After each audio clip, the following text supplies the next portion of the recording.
ვირუსის ერთ-ერთი ჩემეული ინტერპრეტაცია არის რევიზორი. აბა დააკვირდეთ, როცა ვირუსი გემართებათ, ალჩვეთ დაულის 12-ვე სისტემას და რომელ სისტემაშიც წარმოგექმნებათ პრობლემები, ხო?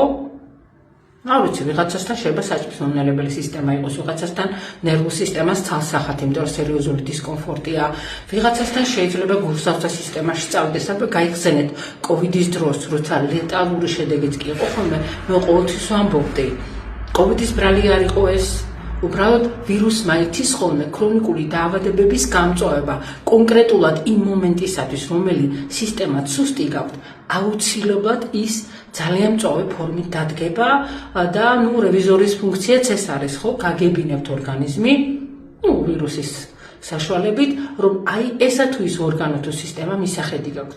ასე რომ ჩემო ძვირფასებო, მაშინაც ეხლაც ვსაუბრობ, მიხედეთ ქრონიკულ დაავადებებს.